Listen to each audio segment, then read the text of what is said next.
to the family of Mr. Brooks so that everyone will see and understand what was taken away from all of these people behind us. You're going to hear from Mr. Brooks' niece and cousins, and Mr. Brooks' wife as well. And hopefully you'll get to see and understand why this is very important and why this can't happen again. So first up, you'll have Chastity Evans. This is Mr. Brooks' niece, and she'll say a few words.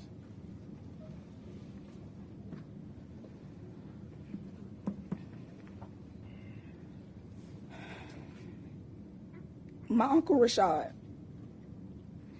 On June 12th, one of our biggest fears became our reality. Not only did we lose another black, unarmed male, this time it landed on our front doorstep. Blessing,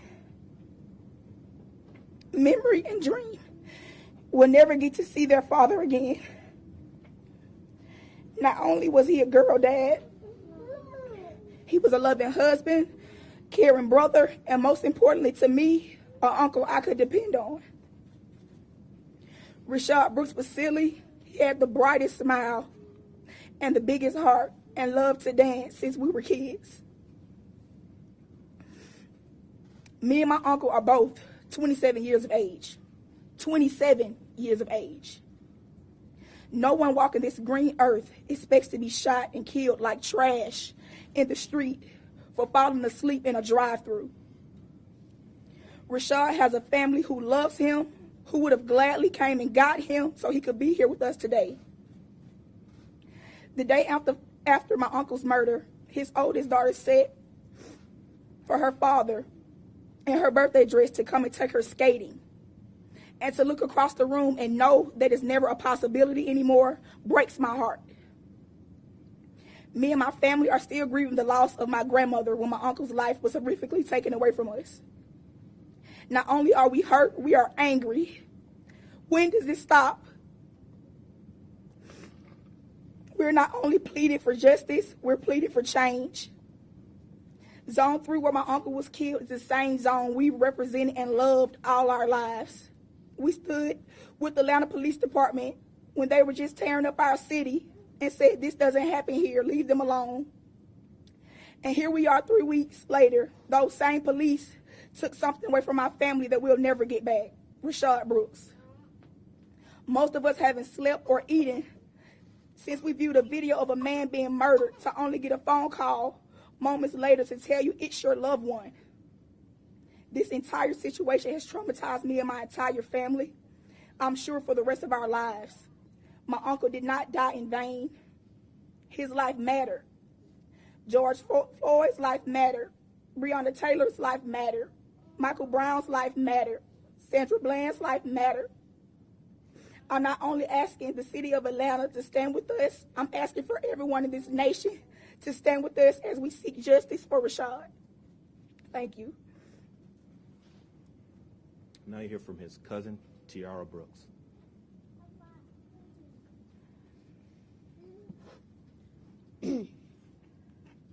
Rayshard Brooks. The name that may start a protest tomorrow or another day in the future. However, the man himself no longer has a future. He can no longer live in the present nor plan for tomorrow. No matter what the different points of view are ours of his death, we must all agree to one fact. The fact that he was killed by the Atlanta Police Department. The fact that someone's cousin, brother, uncle, nephew, father, companion, and friend is no longer in this world. The trust that we have with the police force is broken. And the only way to heal some of these wounds is through a conviction and a drastic change with the police department. But honestly, true justice will never prevail because we will never be able to bring back Rayshard Brooks. He will no longer be able to return to this world, nor to his family. However, again, if we stand together and united as one, there will be no more cases similar to Rayshard's. How many more protests will it take to ensure that the next victim isn't your cousin, your brother, your uncle, your nephew, your friend, or your companion, so that we can finally end the suffering of police excessive force? We are tired. Guys, we're tired. And we are frustrated.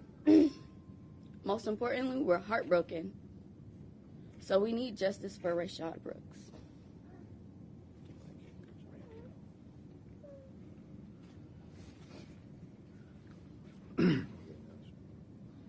This is Mr. Brooks's cousin. His name is Mr. Allen. I'm going to try to make this brief and clear. First and foremost, we want to say, want to show our appreciation and thanks to everybody that's been out here supporting us and helping us. And we encourage you to continue to do so. And I actually go by the name of the Decatur Red. A lot of people know me as that. A lot of celebrities I see that have been trying to reach out and try to find the family. We are the family. I am the family. And if you're trying to help, you know, reach out to me so we can try to make sure that my cousin and his wife and his kids is taken care of. If you can't help financially, then try to just keep help with your voice and stay with the protests. But again, I want to just tell you that we appreciate all the help. We appreciate the voices around the nation. We thank you. As y'all know, I'm attorney Chris Stewart, and I tried to figure out a way to encompass everything that's going on and get rid of the division of one side versus the other and get the whole country to understand what's going on. And the first thing that came to mind is what we all just went through with the coronavirus outbreak. We all sheltered in place for months, losing our mind. And then we started seeing on the news large amounts of white Americans demanding change, coming out and rallying in the streets and protesting and making their governments change laws so that we could start getting back to regular life. And as I sat stunned watching TV and watching so many of our white brothers and sisters out there rallying, protesting because they thought something was wrong with the current state of laws in their city or state, we didn't have a problem with it. That is their right as Americans to demand change, to demand laws change. So why is it so offensive or painful or off-putting when African Americans step forward to demand change against police brutality? Why is it so wrong when we are protesting in the street when we see something wrong with police abuse? It's our God-given and American right also. So it's a thing of unity when you see both sides of it. You have to support and vocalize your rights as we did and we watched on TV and as people are doing in the streets now. Demanding changes in laws, in policies, in accountability, in value of life where that a man that was running away doesn't get shot twice in the back. And now there's a question of was it reckless or should he have used that force? Let me tell you and show you why shooting in a crowded parking lot is so reckless and so unnecessary of what he did. A witness today sent us his vehicle, which was hit by one of Officer Rowe's bullets while he and his kids were in the car. A couple feet up, and we would have had another loss of life. So, trying to justify the actions of shooting at Mr. Brooks as he's running away in a crowded Wendy's parking lot when you can easily catch him later for what started off as a very non-confrontational situation, it can't be justified. It cannot be justified. Otherwise, we're going to continue to lose lives from stray bullets shooting at someone that should have never been shot at. And people ask, how could this have ended? Why did he resist? Why it could have ended there? Well, it also could have ended here. I can walk. My sister's house is right here. That's how this could have ended. It didn't have to go to that level, and that's what we're saying in America with policing, is this type of empathy is gone. The courtesy of an officer, it wasn't like he was called there because Mr. Brooks had been swerving and was a danger to society. The first call was because a man was asleep. Where is the empathy in just letting him walk home? That's what policing is supposed to be, no matter what color you are. But as they said, that's broken, that's gone. We don't see that often, and we definitely don't see it in the African American community. So just like the protests before, that's what we're demanding. It's not just laws and policy changes, but a mental change in policing, which is missing. So we do want everybody's support. We're looking forward to the DA's findings in this situation. And the only thing that we can ask for is some semblance of an idea of justice, because there is no definition anymore of what it is. But what we know right now is that a man's life was taken when it should never have happened. Right now, we want to introduce everyone to Tamika, who many of you have met, and the kids, Blessing, Memory, and Dream. Blessing, it was her 8th birthday when her father died. She had her birthday party on the same exact day that they found out that their father was killed. She had her birthday dress on, as all of you have heard. She had cupcakes and friends over. She was supposed to go skating with her dad, and that didn't happen, of course. So, also, Makai, who's 13, is his stepson, and he took care of him as well. And Tamika, you want to say a few words? I just want to thank everybody for all the protesting, love, and support that you guys have done. Words can't explain how thankful I am for everything. Even though I can't bring my husband back, I know he's down smiling because his name will forever be remembered. And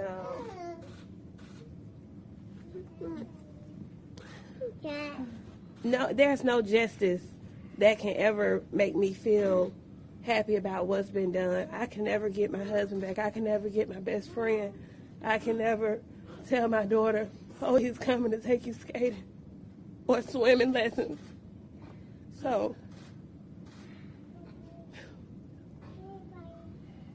it's just going to be a long time before I heal. It's going to be a long time before this family heals. And I just, like I said, I'm just thankful for everything that everyone is out there doing. And I just ask that if you could just keep it as a peaceful protest, that would be wonderful, because we want to keep his name positive and great.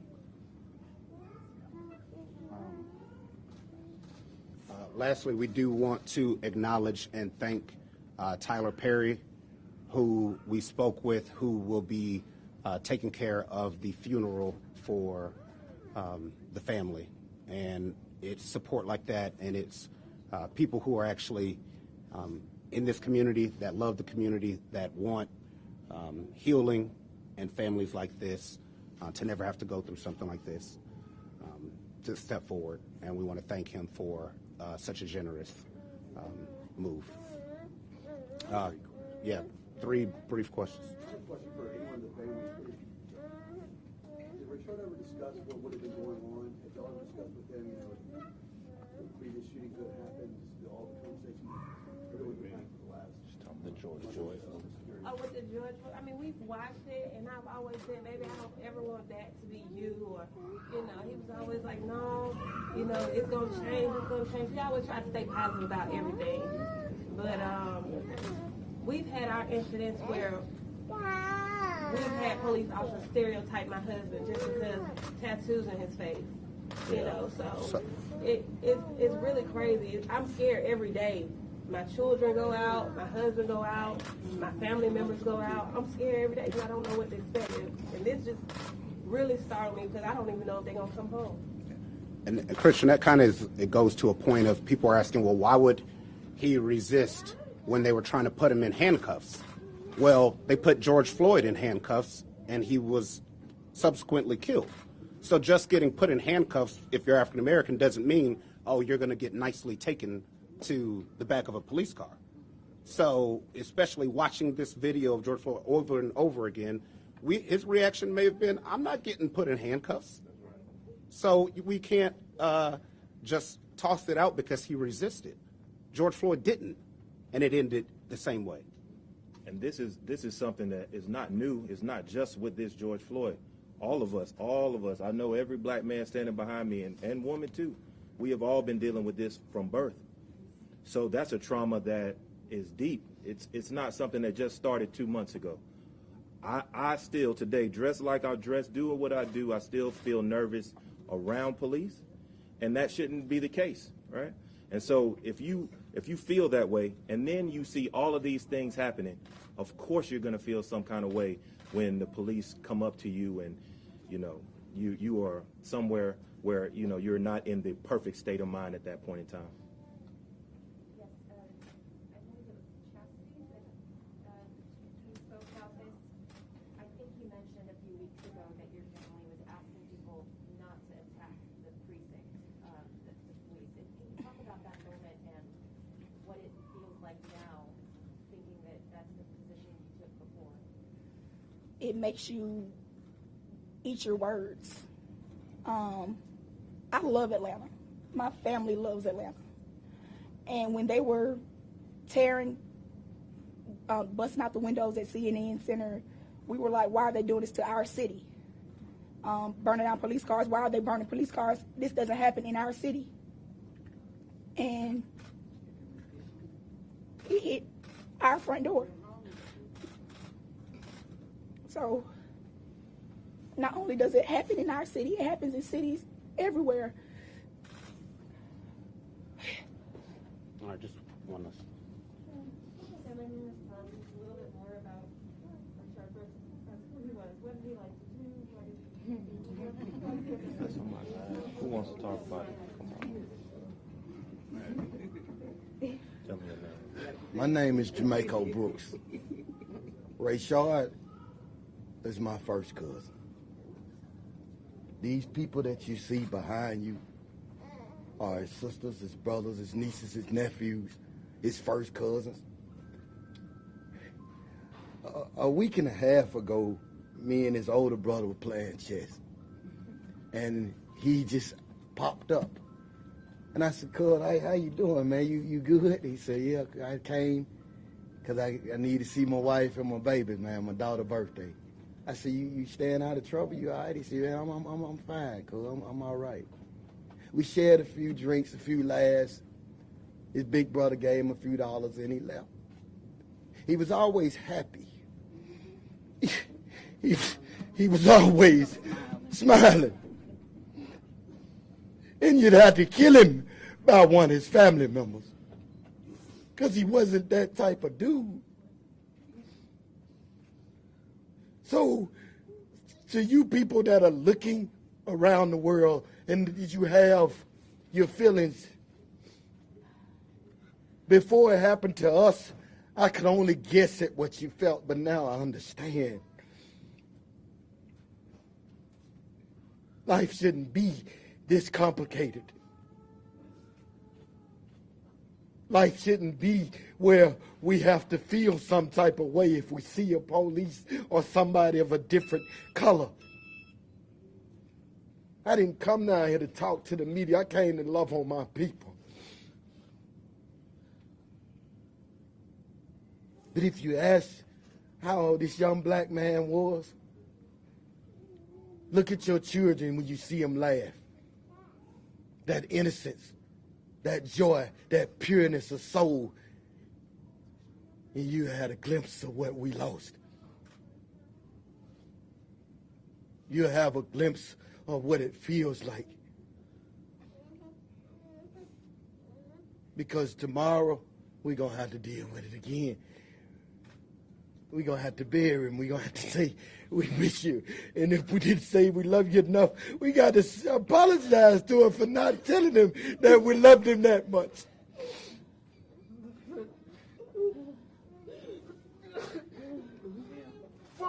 My cousin, man. Listen, I can't believe I gotta go. I have to go. Y'all took my cousin. I just want y'all to know that y'all took my cousin from me. Y'all took the wrong person. That wasn't the person to take because he wasn't no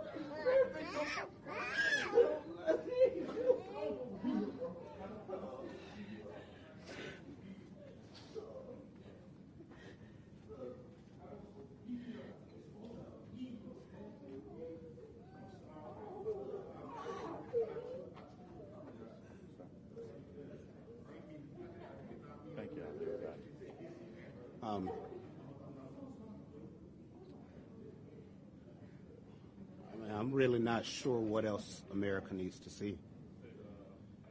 Want to rerun a George Floyd.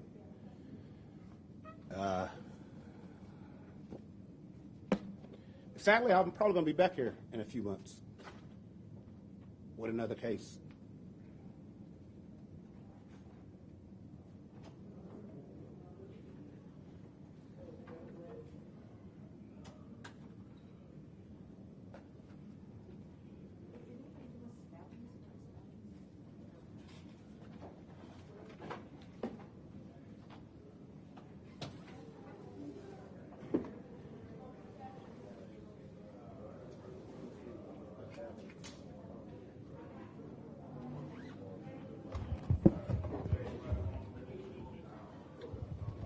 I got you, John.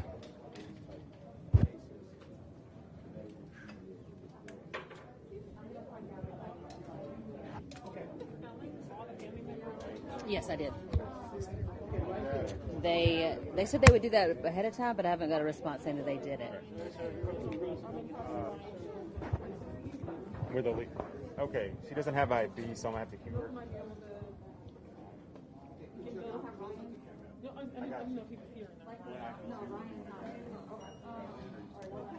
I can dial in.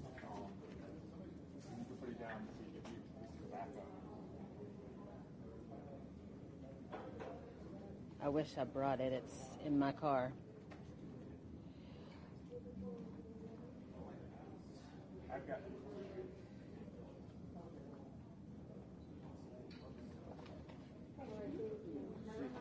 Okay. Well, I've got my She doesn't have ID, and I'll cue her.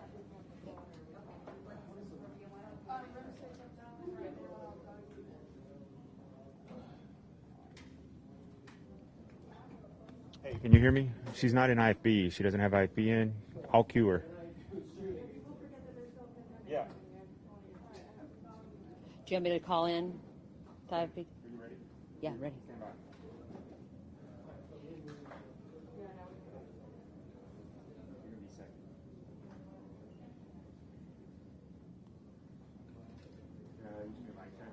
Mic check 1 2 3 4 5 6 7 8 9 10. Mic check 1 2 3 4 5 6 7 8 9 10. Rayshard Brooks was shot in the back twice by police officers. Police were caught at the Wendy's and he was there Friday night.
2 minutes.